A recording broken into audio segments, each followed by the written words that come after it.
let me briefly introduce myself, and then we're going to begin. I'm Marshall. I'm from a small town called Valley Station, Kentucky. I went to undergraduate school at a little engineering school, Rose-Hulman Institute of Technology. Got an MBA at Indiana University and a PhD at UCLA Anderson School. I was a college professor and dean when I was very, very, very young. Then for the past 43 years, I've done three things. One, I give talks or teach classes, and Alan and I have worked together. I've traveled all around the world. I've been to 102 countries, and Alan, I supported your airline industry on the American alone. I have over 11 million frequent flying miles. I'm a mega flyer, and thank you for making all those safe airplanes for me. So thank you so much. Welcome.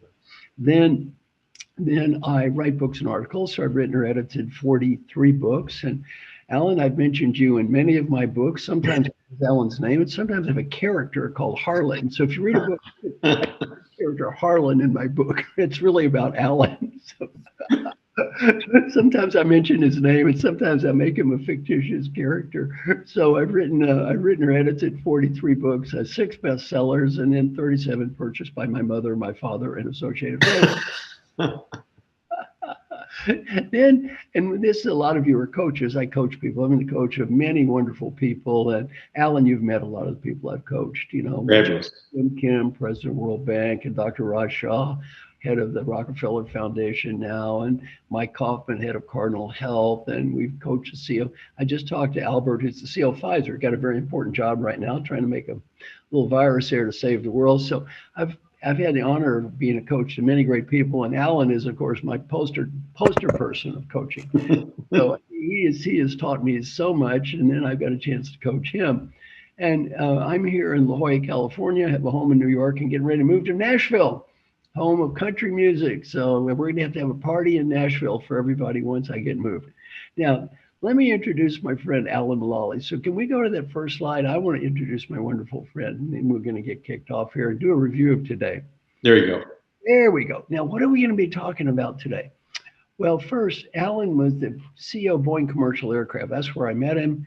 And he's going to be discussing his working together practices, principles, and an incredible process called the business plan review. He's going to talk about stakeholder centered leadership and how that ties into business plan review and the ultimate life plan review process. And Alan has really given me ideas that I think are going to change the entire future of coaching.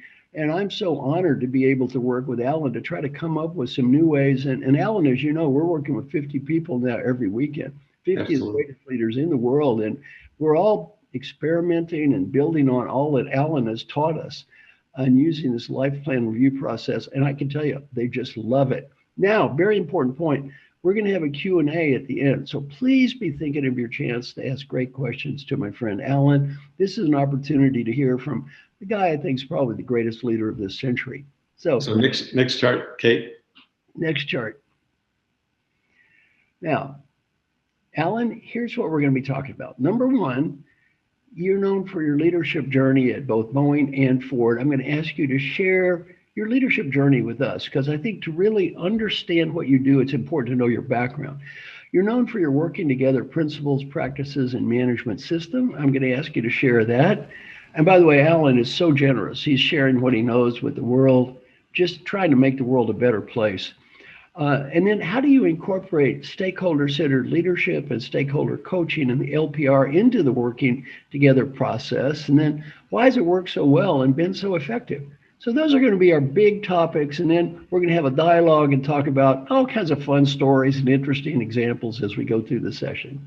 Okay, Kate, next slide. Now, here's Alan's background, and we're going to send you, if you're on the call, copies of the slides. So this will just give you a little orientation of who he is.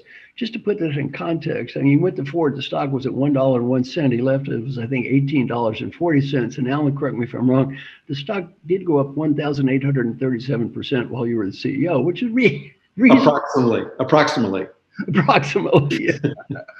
So a reasonably successful person. And, you know, he's been recognized as the #3 greatest leader in the world, the best CEO in the world, the best CEO in the United States. We're going to send you his bio. He's gotten award after award after award. And one thing I will say, these are deserved.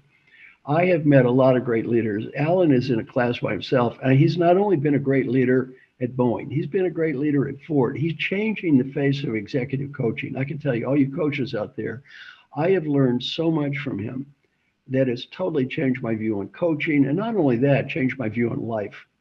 We're going to be discussing some of the things that Alan has taught me. And I can say, Alan, you've changed my life totally, totally changed my professional life in a way that, I would have never even dreamed of being possible. So let's turn it over to the next slide, and let's have a big virtual round of applause for my friend, Alan Mulally. Alan, yay! Thank you, Marshall. Thank you. Thank you. Next slide, Kate.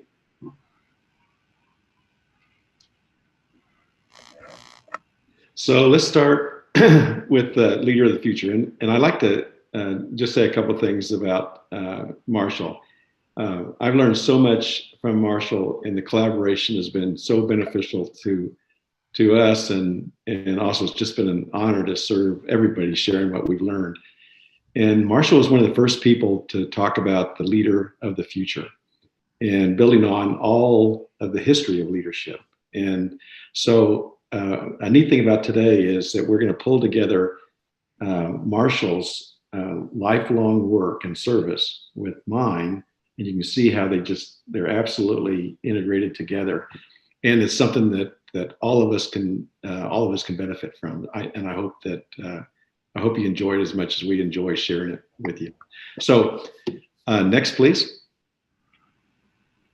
Okay, now Sarah and Kate and I, Marshall, we wanted to make this fun for you. So and as a designer, I just love progressive disclosure. And so we're going to have a few fun charts for you that share the messages one at a time. And also I'll share with you how they integrate together.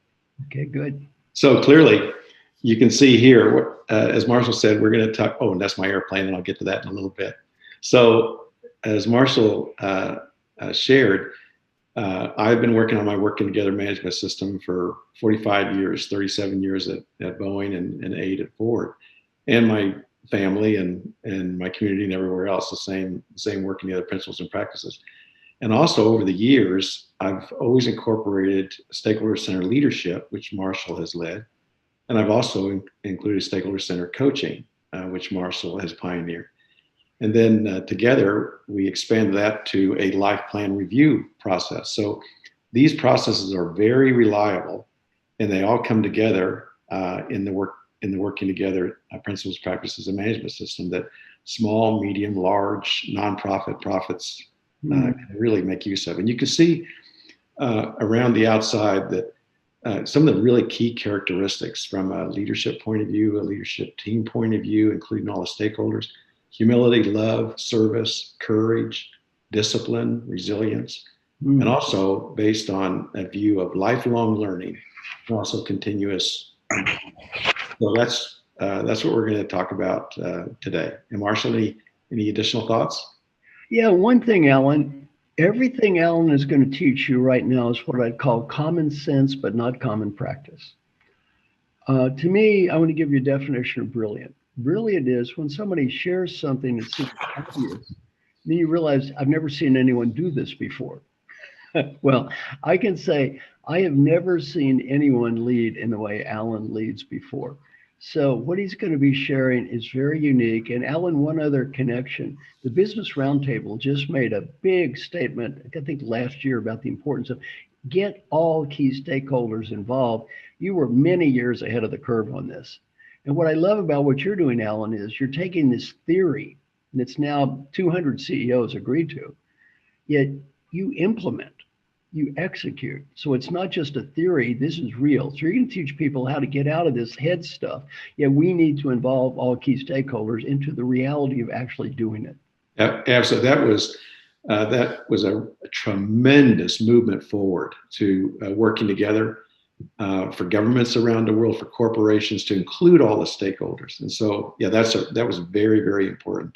Okay, Kate, next one, please. Okay, so we're going to start out with a summary of our working together principles, practices, and the management system.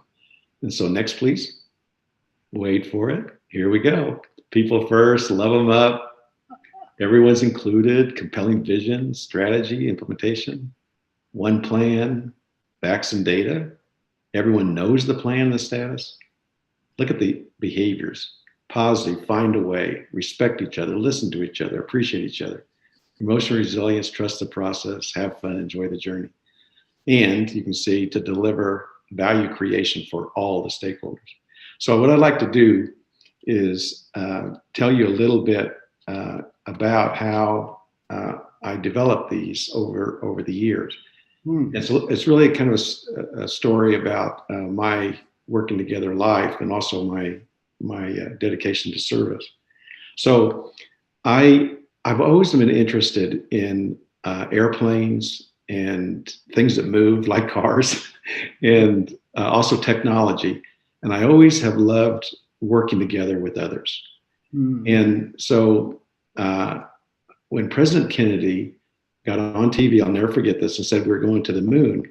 And we're looking for some people to join us and help us make that happen. And it was all going to be not about just searching the universe, but also about what it'll mean to us and what we'll learn and what it means to life on Earth. And so I was so moved by that I really focused on aeronautical and astronautical engineering at the University of Kansas. And I joined the Air Force, and I also became a pilot. And I was very excited to support this compelling mission for the country. And then I found out that I had a slight color blindness. And so I wasn't going to be able to go on the early missions because they were going to be manual, and you really need to understand the shades of gray, which is part of the issue that I had. So they allowed me to go back and finish college. And of course, I was studying aeronautical and astronautical engineering. I was very sad for not having the right stuff. And my thesis advisor and teacher, Dr. Roscom, had been the head of aerodynamics at Boeing. So I was helping him with his textbooks and doing the problems in the back of the book as a graduate student.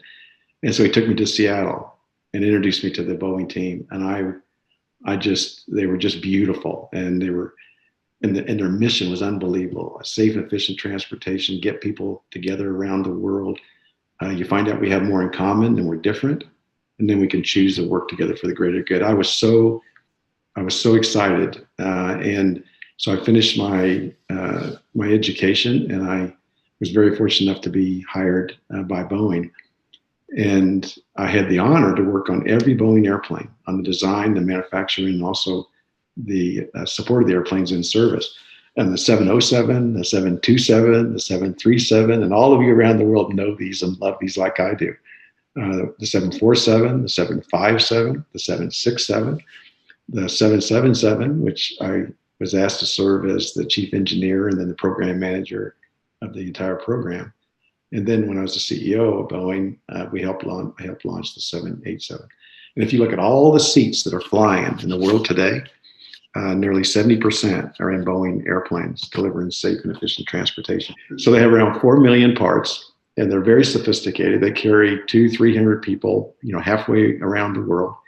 And so the performance, the reliability, the maintainability, everything about the airplanes use the latest technology. And also, when you're creating a new airplane, it has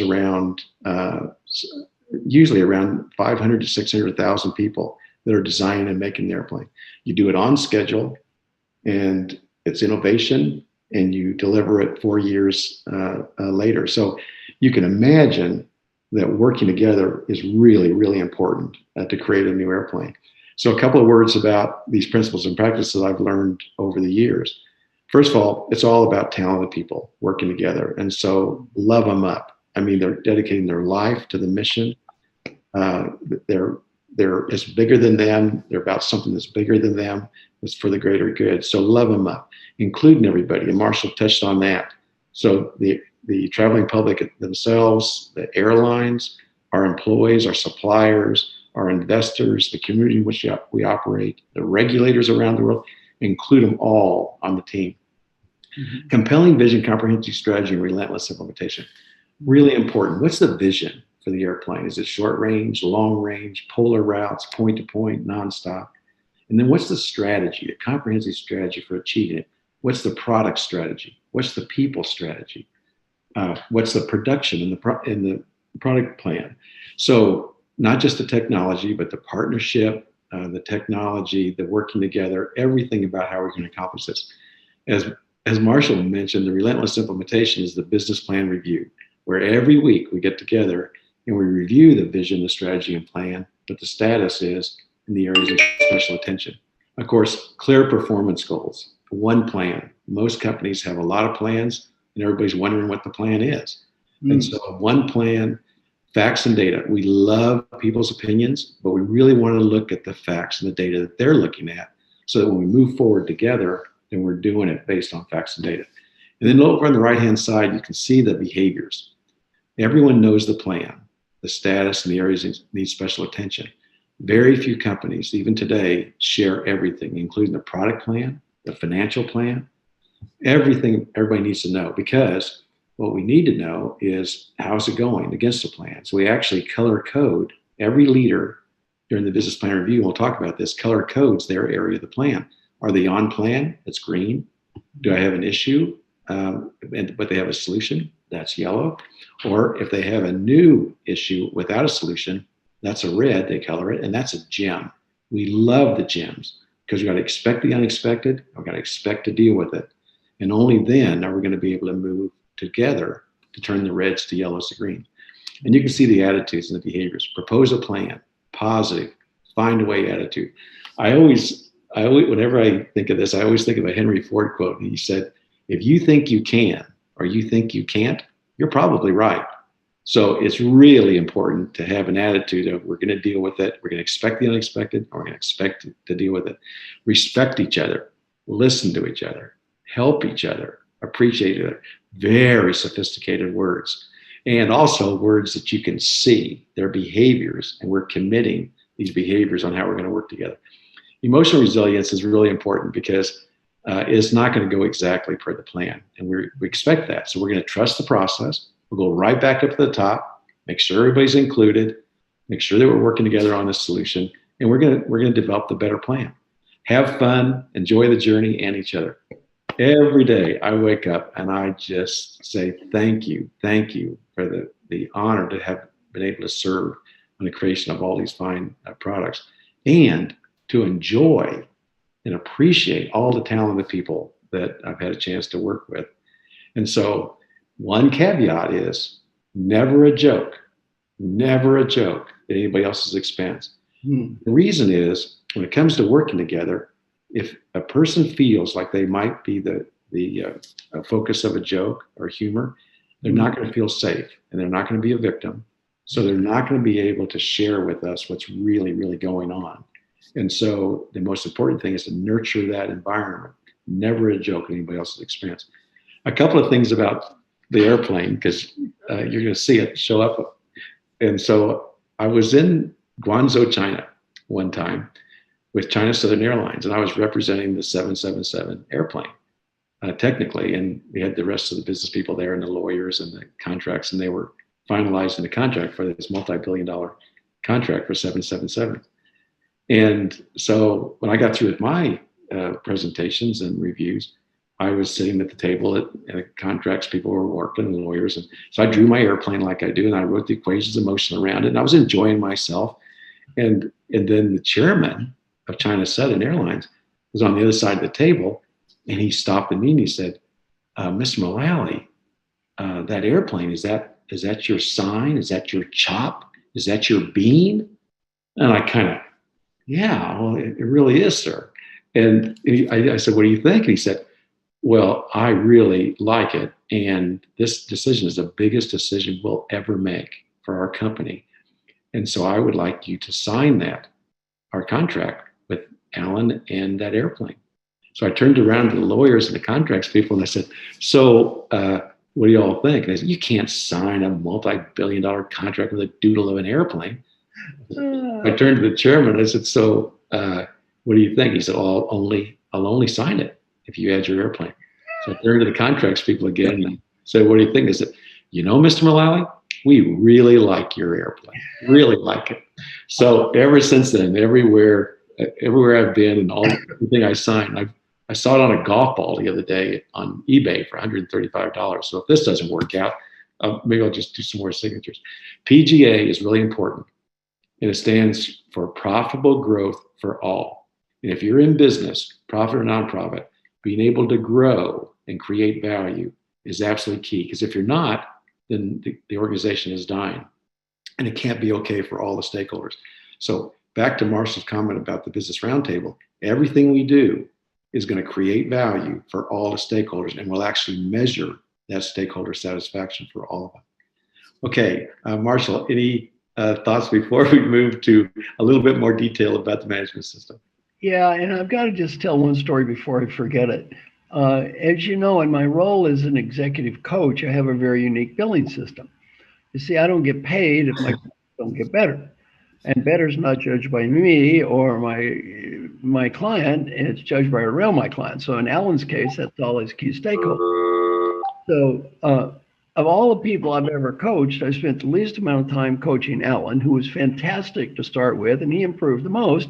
And the client I spent the least amount of time with, who Alan also met, unfortunately, didn't improve at all. I didn't get paid. So I come to Alan. I made a chart. One dimension was called time spent with executive coach Marshall Goldsmith. The other dimension called improvement. There seemed to be a very clear negative correlation between spending time with me and getting better. So I talked to Alan. I said, Alan, of all the people I've ever coached, you improved the most. You were fantastic to start with. I spent the least amount of time with you. I showed Alan my chart. I said, Alan, the way this chart looks, had you never met me, you'd really be good. I asked Alan, and this is great for you coaches on the call, what should I learn about coaching from you? Now, Alan taught me 2 lessons that changed my life. Lesson 1, he said, Marshall, your challenge is great clients. You pick great clients, your coaching process is always going to work, and you pick the wrong clients, your coaching process is never going to work. He said, number 2, never make the coaching process about yourself and your own ego and how smart you think you are. Make it about the great people that you work with and how proud you are of them. Then he said, as a CEO, I wasn't that different. I don't design the cars. I don't build the cars. I don't sell the cars. Got to have great people. Then he said something I'll never forget. He said, leadership is not about me. Leadership is about them. Now, for all of you coaches out there, I've been fortunate enough to be ranked #1 coach in the world forever. Why? Nobody watched me coach anybody. One thing I'm proud of, I got fantastic clients. Alan, you've met a lot of these people. These great people are not. Oh, they're fab. Well, the neat thing about what you're saying is that these are people then that can take their contribution, their service to a whole nother level of effectiveness for the benefit of the greater good. So again, a lesson that I'll never forget. So Alan, onward. Okay, here we go. Kate, next chart, please.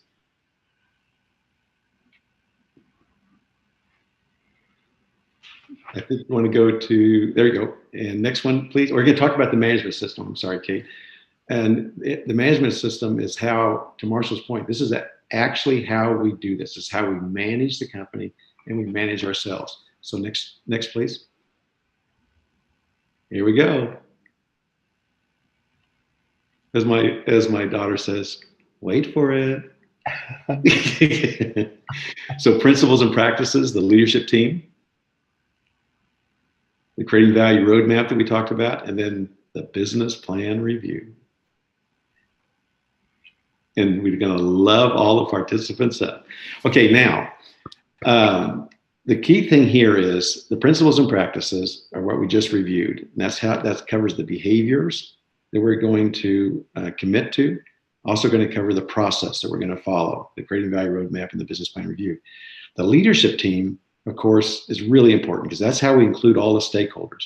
So whether you're a customer, whether you're a supplier, an employee, the bankers, the investors, you're represented by someone on the leadership team. So we have a complete leadership team that represents all the stakeholders.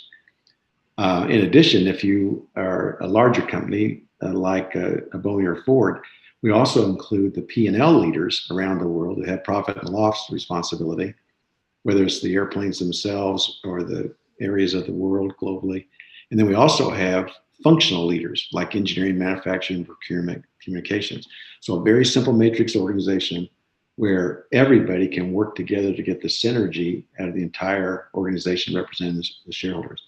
The creating value roadmap is the key for managing the business. And that is, we're going to come together on that compelling vision, a strategy for achieving it, and a plan that creates value. And we're going to measure that.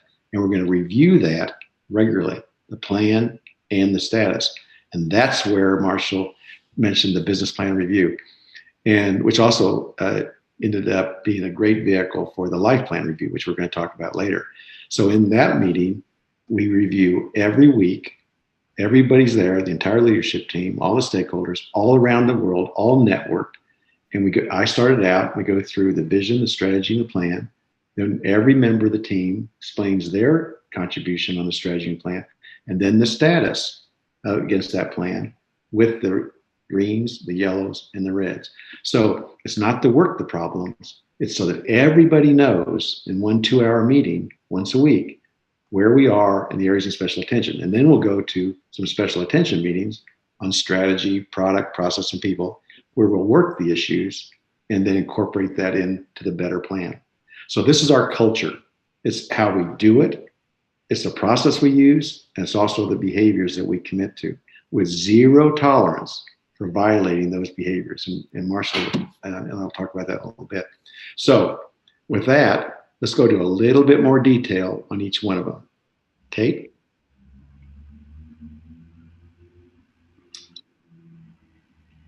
Here it goes on the principles and practices. Okay, and we covered this. It includes the operating process, the creating value roadmap, the business plan review, the special attention. Very straightforward, all scheduled. Everybody knows it on their schedule. And regularly we meet each week, each quarter, each year, always working on the better plan. And to deliver creation, value creation, profitable growth for all, revenue and efficiency for everybody. Leadership team, Kate. Wait for it. Okay, you can see here why Marshall and I and all of the coaches and the Life Plan Review 50 people, all of the people that are attending today, how we have come together on the real value of working together and leadership, and what's that really mean. So we've moved from command and control, leaders that know everything or acted like they know everything, to coaching and facilitating, because we never did. I mean, the higher up you are, that you know a lot, but you know the least because you're not the expert in all the specific fields. Cohesiveness, diversity, and inclusion, really, really important. And leading, everybody on that team, leading with humility, love, service, courage, discipline, and resilience. And of course, we all are responsible and accountable for our working together management system, process, and behaviors. And Marshall is the one that came up with this, with zero tolerance for violating either one, when he understood, and I explained to him how we actually work. And we can talk about that a little bit, about how do we deal with people that do not want to commit to these behaviors in this process. And then also, you can see that we include in the ongoing performance management and growth for all the stakeholders process, we include Stakeholder Centered Leadership, Stakeholder Centered Coaching, and Life Plan Review. Now you can see that now you have this integrated life where everybody is pulling together to help every member be committed to lifelong learning and continuous improvement and developing their skills both individually and collectively. Okay. Alan? Yes. There's one thing I'd love you to spend some time on because it is so unique.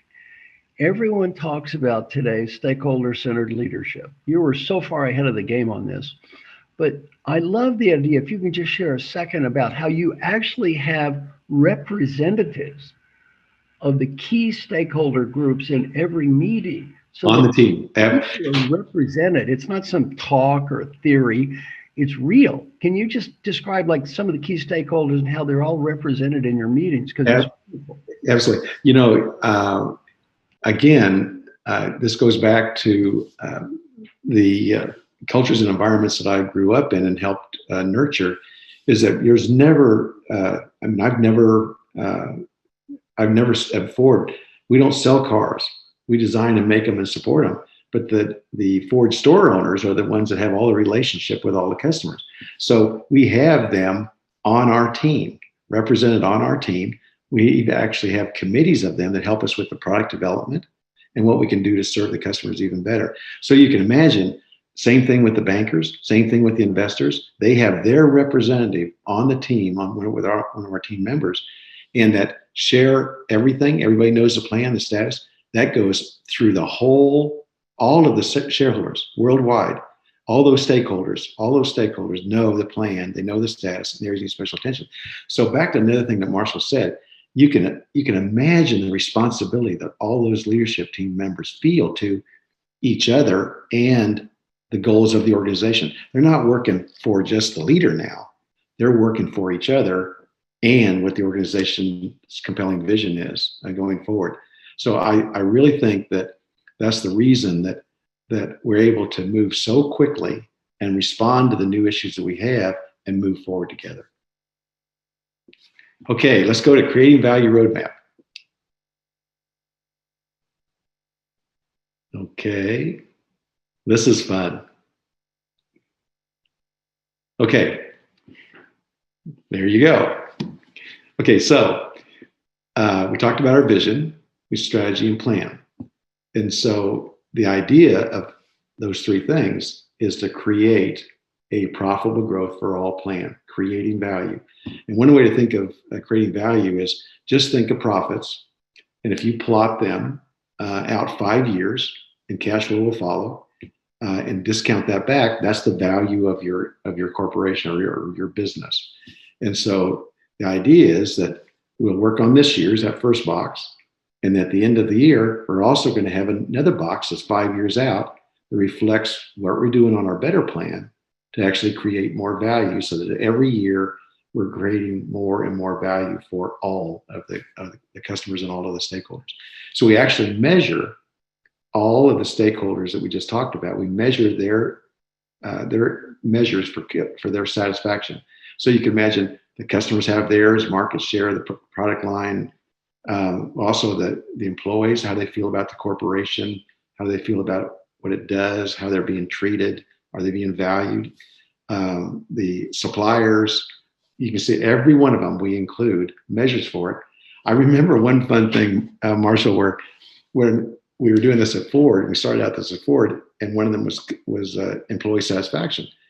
And one of the leaders said, well, how are we going to measure that?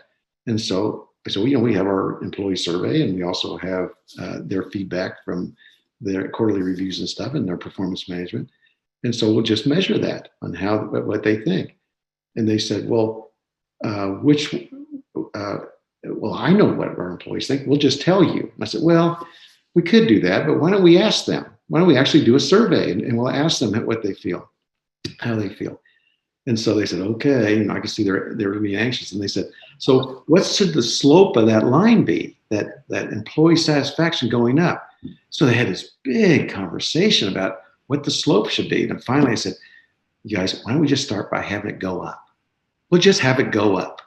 And then we'll work on a plan to make it go up.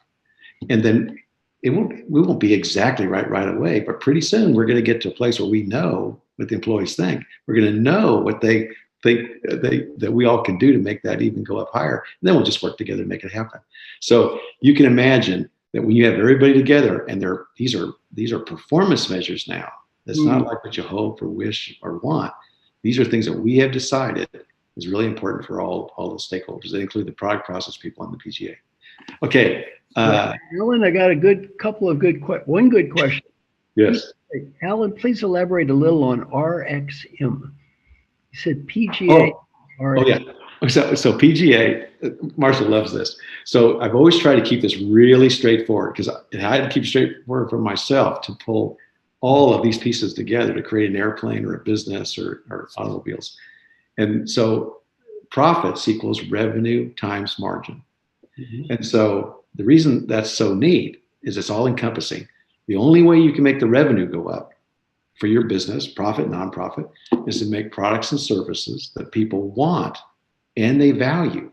They might want them, but they won't value if it's too expensive or it doesn't have all the right things that they want, then they're not going to value it.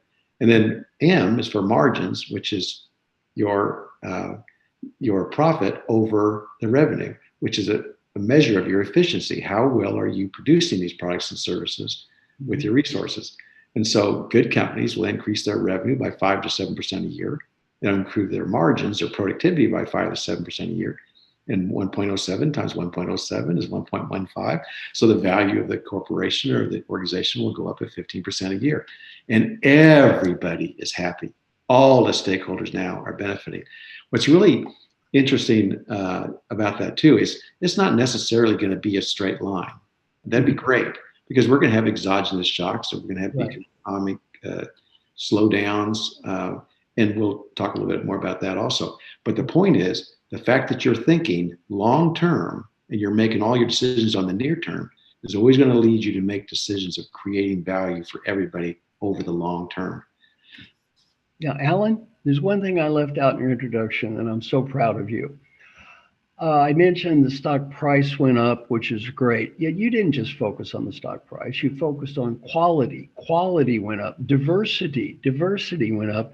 And one thing that is even more amazing than the 1,837% increase in stock value, and you wouldn't mention this, Alan had about a 97% approval rating as a CEO, as a leader in a union company, the United Auto Workers.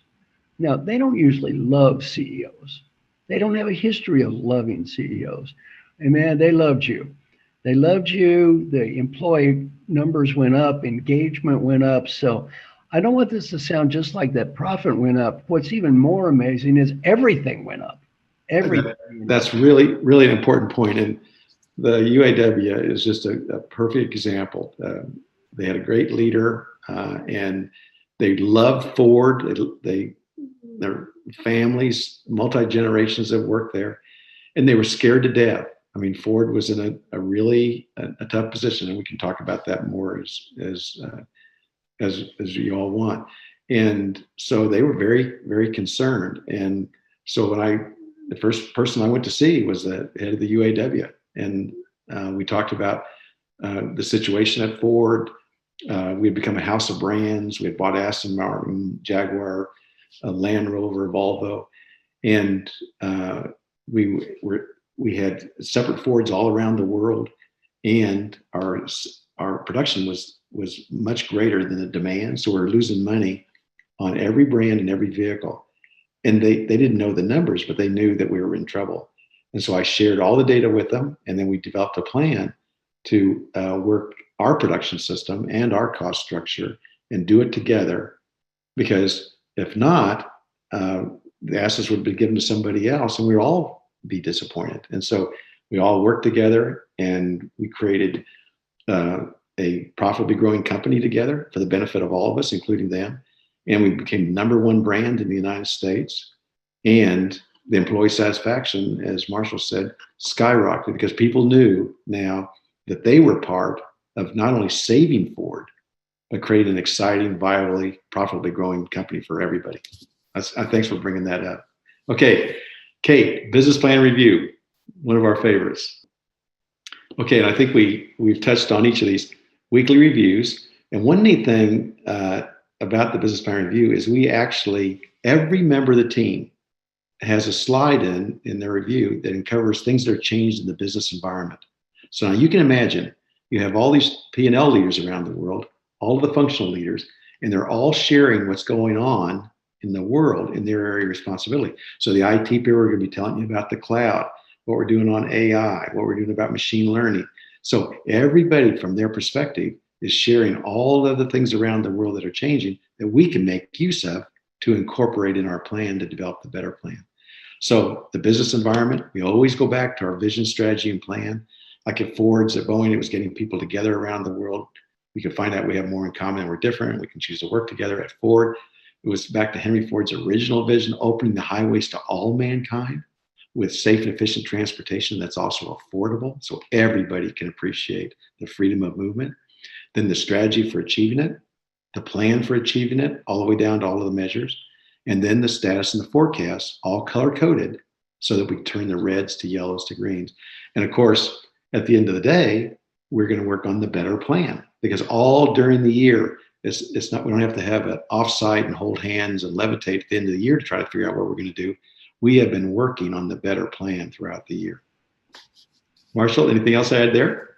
I think it would be great if you could tell the story about the reporter Bryce and what happened and how the employees were so dispirited they were actually sending notes to him. It's an amazing story. So, Kate, let's go back to two charts. Let's go back to the working together principles and practices, please. My first chart. Yes. Okay. Now, this is really a neat question that Marshall's asked. Look on the right. Everyone knows the plan, the status, and the areas need special attention. Really? We're going to share that with everyone, all those stakeholders? So when I arrived at Ford, we got the business plan review going, and this will come out later, but all of the 300 charts were green. And so I had shared with them for the first time, we're going to lose $17 billion. And I knew if we couldn't make a breakthrough on people sharing with transparency what the situation was, we were never going to be able to know what the reds were, and we wouldn't be able to turn the reds to yellows to greens. So I'd say to them, is there anything in your area of responsibility that's not going well? And so another manifestation of that was that every day in the Detroit News, in the newspaper, there would be an article about about Ford. And it wasn't good. There were production problems, people issues, product issues, and in excruciating detail. So I would take the article down to the team at the business plan review, and I said, have you seen this one? Are you aware of this? And they'd all go, yeah, somebody around the table, because everybody was there now.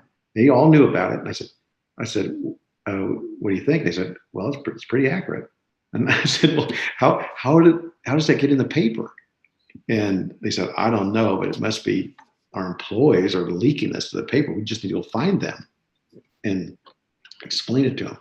I said, so I wouldn't get anywhere with this. So I called up the journalist. His name was Bryce Hoffman, and he happened to be the journalist that ended up writing the American Icon book that Marshall mentioned.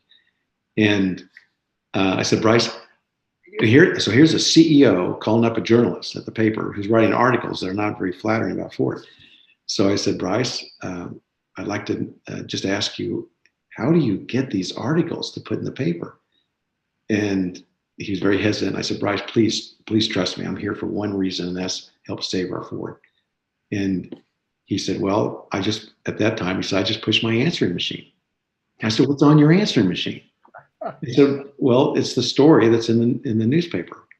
And 80% of the time, the story is, the person that is called gives their name and their telephone number and says to me, if you have any questions for clarification, please call me. This is really important. So I said, wow. Now you can imagine, I am so excited to get the business plan review going and share the knowledge with everybody so everybody knows what the situation is and that we're working it. And so I shared that plan. We got it all going. And within a month, all the stories were gone.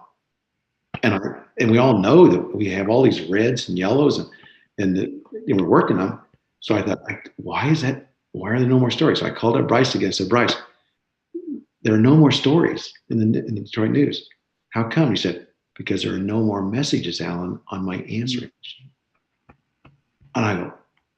And I said, what do you think? And he said, I think that from what I know from everybody, you are sharing all the problems of the situation and you're working on it.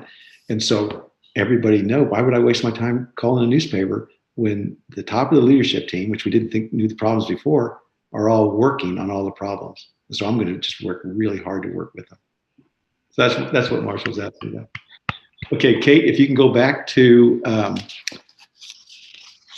the business plan review. I think we've done perfect. Okay, and I think we got to the better plan. Okay, so that's great. So Kate, next one, please. Okay, life plan review. This is really a neat part of our working together that includes stakeholder centered coaching, leadership, and life plan review, because this is a version of the business plan review where we look at all the aspects of our life and have an ongoing conversation with ourselves, lifelong learning, continuous improvement, about what are we doing, what do we want to be doing, and how's it going? So next one, please. Here we go. Look at all of our different lives. Work life, family life, spiritual life, community life, personal life. Now think about it. Think about that. And you could add a lot more. All of us could add a lot more in here because we have all these different lives, and you can separate them out. But clearly, the more you can have an integrated life that is your one life, that's also your life's work, that's based on lifelong learning and continuous improvement, then I think the more effective you're going to be. So what we have done, and I love Kahlil Gibran's quote, work is love made visible. So you go full cycle. It's one life, it's life's work. And oh, by the way, your life's work is your love made visible to everybody. And so this is one part of the performance management that we have with every leader, everybody in the company, that as they do their performance management for work, they also, as much as they would like, have a conversation about how these lives integrate together. My one advice to you is that all you have to do is look at your calendar. Mm-hmm. Look at it in the morning, look at it at night, and what are you spending your time on? And the people that say work-life balance that say, okay, yes, my family is really important, so I'm gonna arrange for a holiday with the family next year in August. Okay, check that, got that one done. Well, probably not gonna work out so well. So be honest with yourself. What do you really want to do? How do you want to serve? And then put that on a schedule. Put a couple of bullet items about what you're going to do about that. Share it with others, just like the Stakeholder Centered Coaching. Share it with others so that they can help you accomplish your one life and your life's work. Marshall, further thoughts? Well, you know, Alan, we're going to get to the LPR process later. One thing I've learned in working with 50 amazing people every weekend, trying to implement your process about life, is for more than half the people, what they need to improve the most isn't at work, it's at home. And you know who these people are. They're amazingly successful people, sure, in all walks of life. Yet what you taught me, among the many things you taught me, is if you want to do something, you better measure it. And you measure work, but sometimes we don't measure home. And I love the story. If you don't mind, you could tell a story about your family, maybe now or later, about the BPR process. Well, it might be good now because you're absolutely right. So when Nikki and I got married, we've been married for 50 years, and we started our family. We started having children. As a program manager, I knew we needed to have a process. I mean, when you have 7 people in the house, you need a process on how to manage the place. So I kept trying to convince Nikki that we need to have a business plan review every week. And she said, we're not going to have a business plan review, honey, in our family. So I finally came up with, well, let's have a family meeting every week where we kind of go over everything. Well, she liked that. That sounded like it would really help. So we come home from church, and here's the agenda for the family meeting. So first of all, the first agenda is we'd go through the house, pick up all of our stuff. This includes Nikki and me, put them back in our cubbies, put them back in our room, because after a week with 7 people, the place looks like a bomb's gone off. So we get everything put together. Then everybody goes back to their room. They pick up their laundry, bring them down to the laundry room. We usually have 2 washers and dryers because with 7 people, you got to turn this stuff fast, or you're going to be doing that all day long or all week long. So then we bring the laundry down, dump it all out in the middle of the kitchen table. Then we have 7 people now to sort the socks and everything else. So that now goes really fast because you can't get that done when you're just one person doing it. And I didn't sign up for a compelling vision of sorting socks. So the next agenda items, they go back in their room to get their calendar in a little spiral notebook. And then we go around the table and everybody would share what their week is going to be like. And do they need taxi cab service or cheerleading service? We started this in kindergarten. Okay, so and once even before kindergarten, they were sitting there watching this. They just because they're so interested in it. And so I would take my actions that I wrote down, take it to the office, give it to my assistant. She'd build it into my calendar. Sometimes I was there, sometimes I wasn't, but everybody knew that that was my integrated life. And then the next one was that this worked pretty well too when you got to be teenagers, is if you're going to do anything that's going to embarrass the family in the coming week, you got to let us know ahead of time, because we are a family. But these are, you know, we want to have and being surprised about stuff with behaviors that are not so good, it's not going to be good for our compelling vision. That worked pretty well. There are things that they did that all of us have done, but it really had them think about their behaviors and how they treat each other, including the family. So when they got older, Marshall, every time we get together, they laugh about these family meetings and the content of them. And I said, why did you come if you didn't really enjoy them? They said, Dad, do you remember what the last agenda item was? I said, I don't. I said, you passed out the allowances. Of course we had to come to the family meeting. Well, I want you to know now, just like in Marshall's household, every one of the kids now are doing their version of the family meeting. So this integrated life, it really works. Okay, Kate. Okay, now only have 2 slides left. One is, why does it work? And we'll talk about this with the Q&A too. So next chart, or next progression. So clear and effective principles, practices, and management system. This is so clear, and if you follow it, near term, long term, including all the stakeholders, the cohesive leadership team we pointed out, this is not leading with arrogance. This is about humility, love, and service, and appreciating each other, and then coaching and facilitating and holding ourselves accountable for nurturing this environment with, again, 0 tolerance for violating the behavior, and both on the process, on the behaviors. It nurtures a smart, healthy, safe, and highly motivated team, because it's safe and it's warm and it's performing and people are helping each other. It includes all the stakeholders. The cool thing is, you can imagine, it's adapting to a rapidly changing world. No matter what's happening, we're on top of it. We're not surprised. Every week, every member is representing their view of the business environment to bring to bear to develop the better plan. And maybe the neatest thing is that all the stakeholders are feeling the true satisfaction. And we all know this. Everybody on this call knows what it feels like, personal and team accomplishment, when it's something about the greater good that's serving and it's growing. And it's just so fun. Marshall? You know, Alan, I got a good question. A couple of good ones. One, what does 0 tolerance mean? I want to stop to really focus on the uniqueness of what Alan is doing here. Everyone talks about the importance of behavior. And everyone, to be fair, has the same kind of list about desired behaviors. There's one difference between Alan and everybody else. They actually do it. They actually do it. And by 0 tolerance, that is exactly what it means. Alan was very clear. Here are the behaviors that we want. He put them down. He put these behaviors down on paper. So this was not a surprise to anybody. Here are the behaviors that we want. He writes them down, and then people had a choice. Alan didn't go back and do some witchhunt about the past. Starting over, forgive everybody for the past, and feed forward. Let's move on. Alan, so Kate, people that didn't want to follow the leadership behaviors. Kate, let's go back to the working of the principles of practices and management system. This all the way back, I think to 4,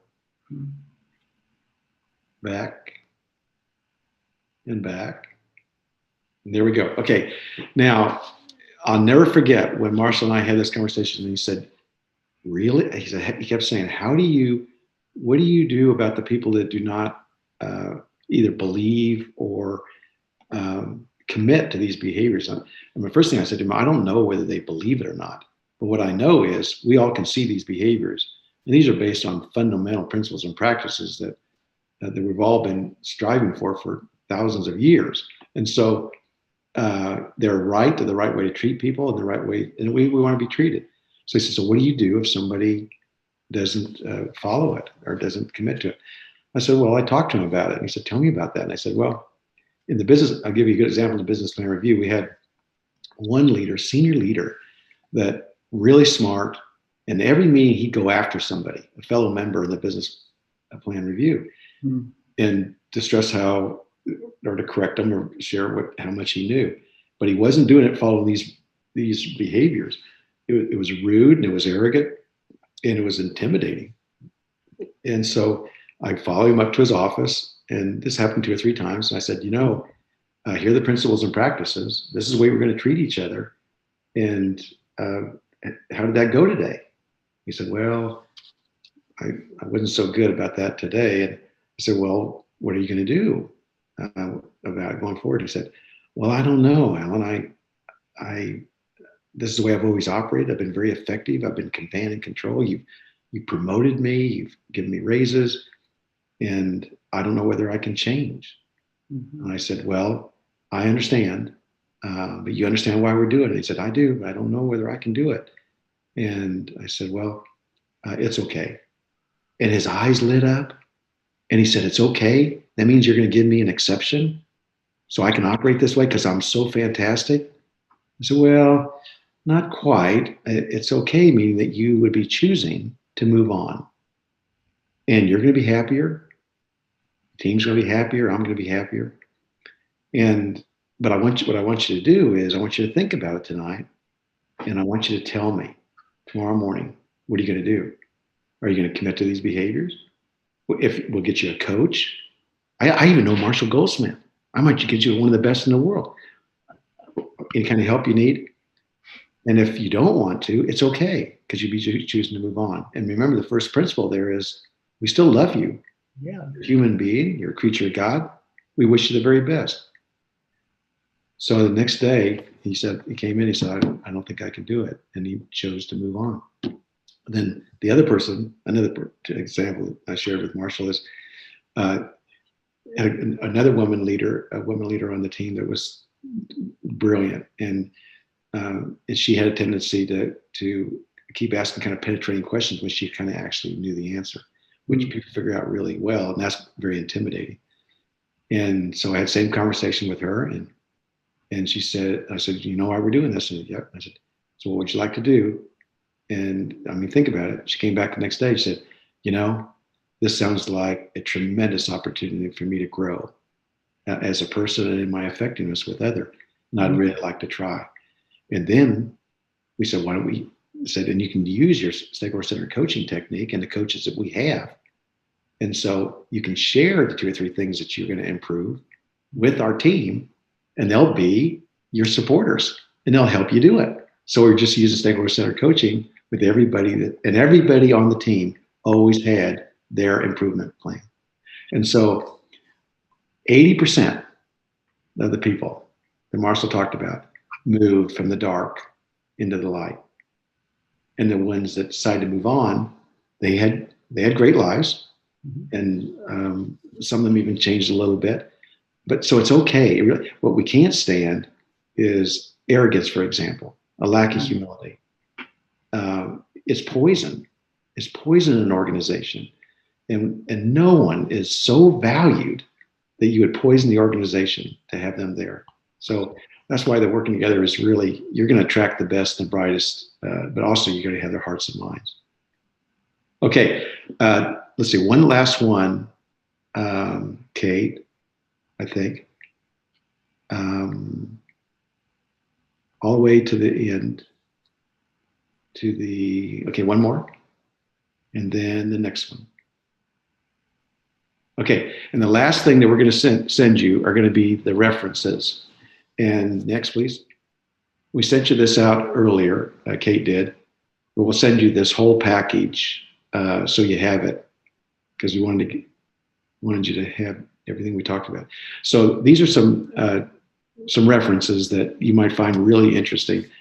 Carl Savov made a 5-part movie about making the 777. And it was the #1 fundraiser on public television for many years.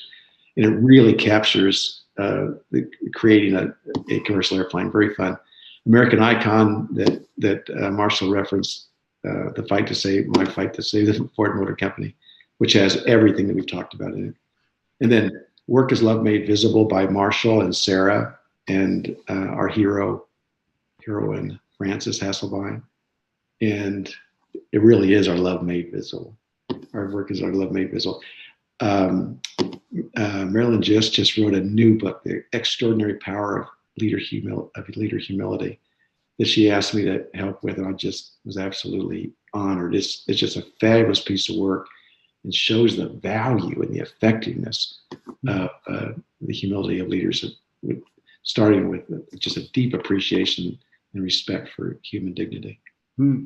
And then Working Together was an original book written by Jim Lewis about our time at Ford, which covers a lot of detail on the principles and practice. But those are some good references for you if you want to follow up.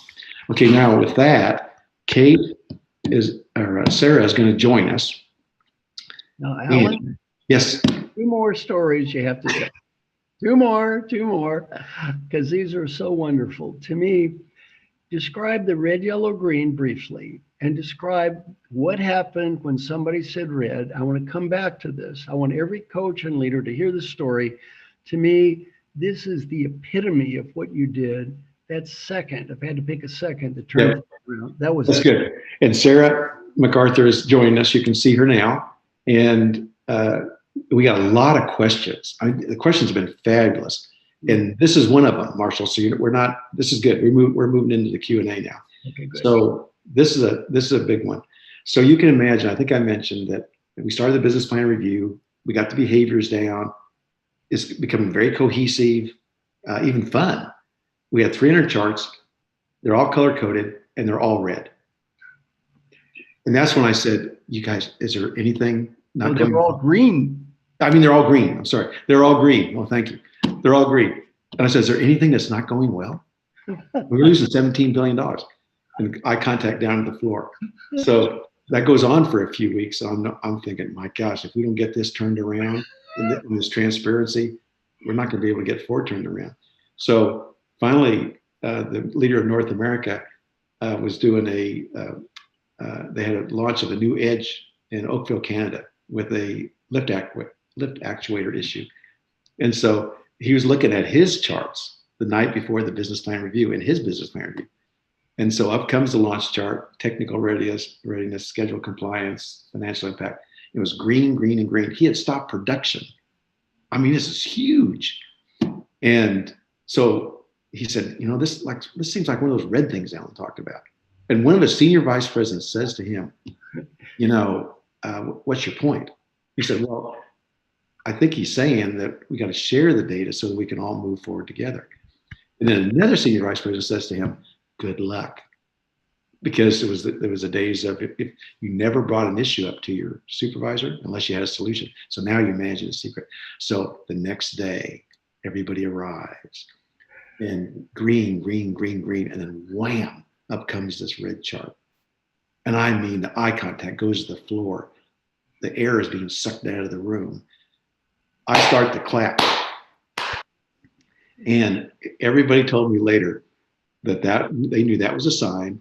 The 2 large doors of the Thunderbird room behind me were going to open up. 2 large human beings are going to come in and extract Mark out of the meeting because he had a problem. He was the problem. And so I asked the team, I said, what can we do to help Mark? I said, thank you for that great visibility, and what can we do to help?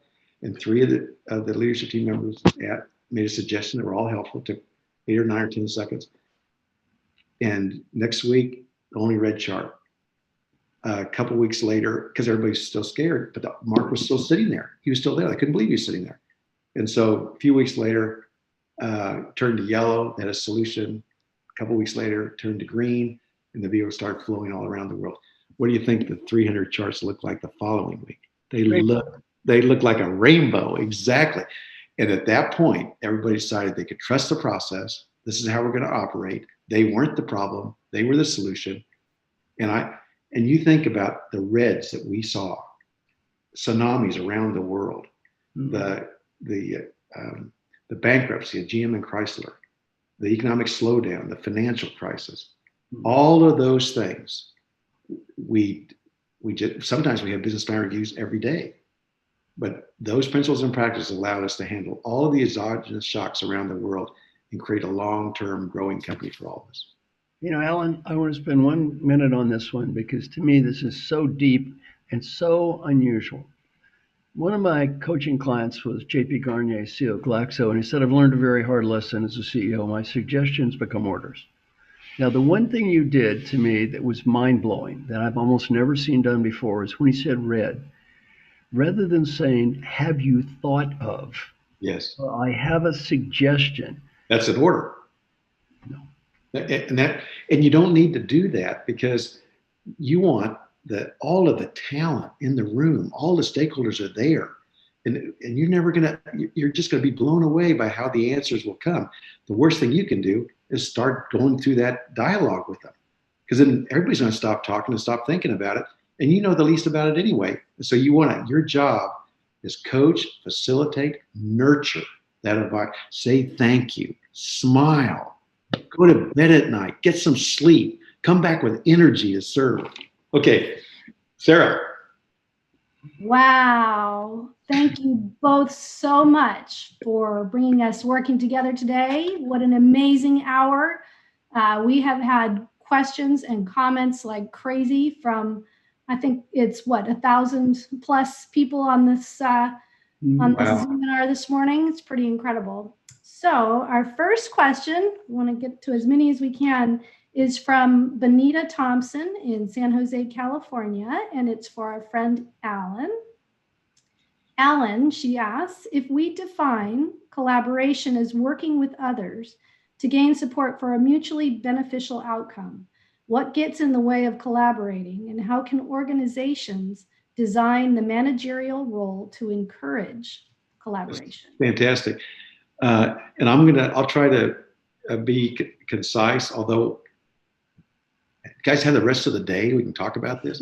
So Bonita, it's a great question. And the neat thing is the way she asked it. See, she said what the plan was, that we together are all going to commit to a vision, strategy, and plan to accomplish something that benefits all of us. So once you do that, now what you need is what Marshall said at the start. You need a process, and you need expected behaviors. So that business plan review with everybody there, with a commitment to those behaviors, that's what allows you to move forward and include everybody, especially dealing with the reds and the yellows to turn to green. So that is the answer, and it works every time. Every airplane program, everything I've ever been on is like an entrepreneurial new startup. So everything, the only piece of paper I took to Ford was that working together principles, practices, and management system. And I spent hours with them answering their questions as much as they wanted about what it meant, all the things that Marshall's been asking, everything they wanted to know.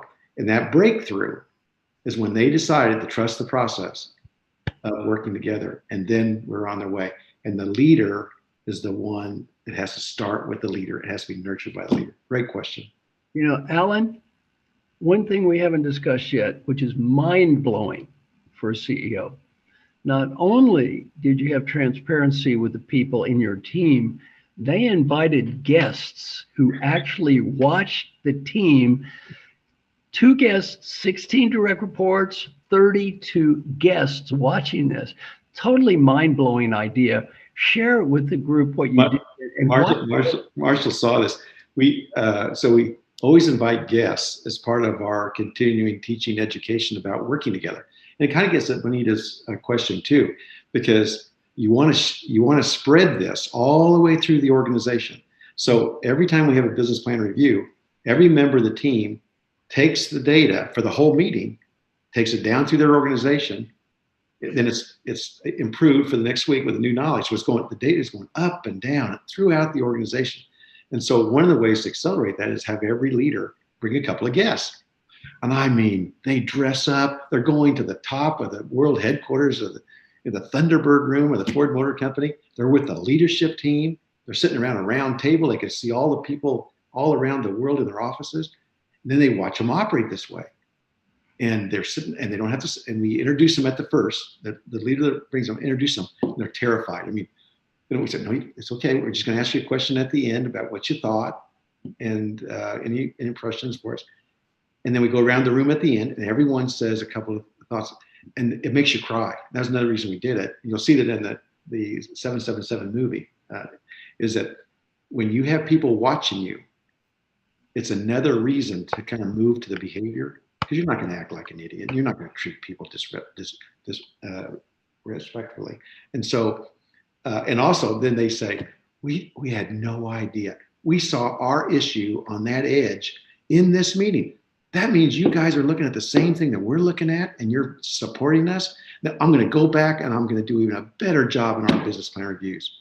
And then remember, every week, another 2 come, as you said. And so pretty soon, it didn't take very long until everybody knew what the plan was and the status. Sarah? Thank you. Yeah, I think one thing that's interesting about what you just said that kind of slips by every once in a while, and I don't know if everybody hears it as loudly. You took one piece of paper when you left Boeing after 37 years and went to Ford. One piece of paper, and it was the working together principles and practices. So it works everywhere. That's all I know, Sarah. This is true. So our next question is from Len Rothman, and he is from Leadership at Work. And he asks, I believe it's a he asks, what and when was the shift that happened for you, that aha moment that had you realize and know working together was the way, which then led to your system? Well, I grew up with very modest means, and but we had a lot of love in our family from our parents, and every day either my mom or my dad would say things like this to me. So, remember what the purpose of life is, honey, and that's to love and be loved, in that order. I say, thank you. And the next day they say, now remember, to serve is to live. Got it, Mom. Thank you. And then the next day, expect the unexpected. Expect to deal with it. That's, yep, sure. Then the next day, if you learn to work together with people, you're going to be able to do a lot of good for the greater good. Thank you. So with that foundation, all I wanted was a pair of Levi's and some Levi jeans and maybe a car. Maybe I could go to college. The University of Kansas was in the city, and so I started all of these jobs and stuff. TV guide, paper rep, lawn mowing business, working at the Dillon's grocery store, and it was all about serving. And the more I served, the more I was appreciated. And as a checker at Dillon's grocery store, I actually got a tip. I actually got tips for checking the groceries out, not just bagging them, but checking them out. And so my whole life has been about working together. So I've always been like that. But the defining moment that I don't share very often is that, to your question, is when I got to Boeing, I was watching a lot of command and control. They were great at program management. Mm-hmm. And so I was doing well, and I was being appreciated, and they called me one day. They said, we'd like you to be a supervisor. And I said, what does a supervisor do? They said, well, we're going to assign you another dynamite engineer from a great university, and if you could just kind of teach them about engineering and what you do as an aeronautical engineer. I said, I didn't even ask any other questions. Obviously, I know how to do that. So they assigned me Mike from Caltech. Great guy. And so at the time, when you did your technical work, you had to write it up in a coordination sheet. And then your supervisor, that would be me, would sign it at the bottom, saying that it was good. So he brought me his first draft, and I marked it up and stuff and gave him some suggestions. And then he brought me a second draft, and I marked that up and gave him some suggestions. And I thought, boy, this is really fun. I mean, being a supervisor. And on his 13th revision, and remember at the time, he didn't have word processing, so he had to do it in duplicate, carbon, and stand in the line in front of the room to get these revisions. So he brings it in, he sets it down in front of me, and he said, Alan, before you give me your another dynamite suggestion to improve my work here, I'd like you to know I'm quitting. I said, you're quitting? Why? He said, I can't stand this being micromanaged anymore. The first couple were great, but we've way past the point of diminishing returns. I said, well, what do you think I should do? And he said, well, you might want to think about what they're asking you to do. They're asking you to maybe share with me what the vision of the airplane program is. What's the vision? What's the strategy? What's the plan? Am I working with the right people? Do I have the right tools? We just moved from analog to digital. And I think I was the last person to use a slide rule. I know, I'm really old. And so, and then nurture the environment and see, am I generally have it there so we can move on. And I said, that really sounds useful. If I do those things, will you stay? He said, no way, no way. This is my first employee, you guys. I stayed in contact with him later because I wanted to prove to him that I was going to do what he suggested. And so you think about it, that was a life-changing event. And the second one was I was starting to adapt the command and control behavior of the people I was seeing above, and I was pretty good at it. And so the pilot of the airplane program and a couple of engineers came to see me on Sunday. They said, Alan, we know what that behavior looks like, and it's not what you are. It's not who you are as a person, and that's not what we need going forward. We need to move to a participatory environment, and leaders are coaching, nurturing, facilitating. And so you need to decide, or we're gonna quit the program. So you think about those two, and I right away, okay. And then I was back. We had a new CEO of the whole company that wanted to move in this direction. So he backed me up to be me and be about working together. And so those two things enabled me to go back to who I really was and what I believe in, and also make it the mainstream of Boeing going forward. Thanks for all you coaches on the call, I want you to reflect on what Alan just said. Because sometimes, Alan, people will ask me questions about you and say, yeah, well, he's different. He's great. He was kind of born with all this stuff. And I really want you to reflect on what Alan just said. Alan was not born as some ideal leader. He wasn't born doing all this stuff.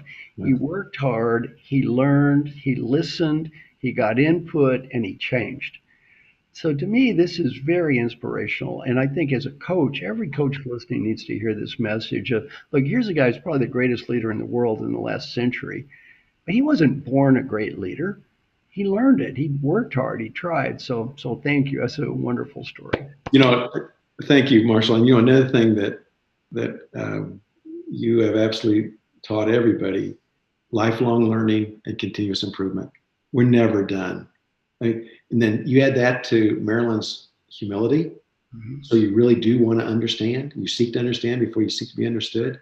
And you really do care. And you share where we're going. And you appreciate people. I started out like everybody else. I didn't know all those things. And so absolutely. But I sure know that working together works now. Sarah. Thank you. So we have about 10 minutes left, and we have so many exceptionally wonderful questions. I wish we could get them all answered. I've got this one for Alan from Pat Odensmeyer. We have so much going on in the world. It's an interesting time, we could say that. Do you think an extraneous shock, an exogenous shock, such as the current COVID health crisis, would have changed anything about your management style or your BPR? Absolutely not. And it's just a great question. What are we talking about here? Talk about the all-time exogenous shock. I mean, think about the terrorist attacks on 9/11 when I was at Boeing. We never thought an airplane, a commercial airplane, would be used as a weapon. Same principles and practices. What's the reality? Not what we hoped it would be, wished it be, maybe it would go away. No, deal with the reality. Include all the stakeholders and develop a plan to deal with it. The COVID, same thing. Look what we're going through. So many messages are out there and it's not together. And we know what we need to do. And from a leadership point of view, from a participant point of view, I love following all the rules because that's our part to help ourselves, but also to help all the people that we deal with in our country and our world. And so including all the stakeholders, having a vision, a strategy, and a plan, statusing it regularly, letting the data set us free, we know what to do. So thanks for that question. It's a great question. Thank you so much. So another question from a man named Paul Dupuy, in MD and CEO in Randstad, India. And wow. Hi, Paul. Far away. He says, from me anyway, Alan, you've had an impressive career as the leader of a couple large global complex organizations spanning across industries. Please tell us about your transition from being a CEO and the journey to becoming a thought leader and coach, and what you enjoy most about your current role. Well, Paul, in a way, I think I'm doing the same thing that I've always done. Starting with the life plan review, all of our lives, I still love serving and supporting and being with all the participants in my life and my service. And also, I've joined the board of the Mayo Clinic and Alphabet and Google, and 2 technology startups that could change the world in Carbon 3D and Blue Current.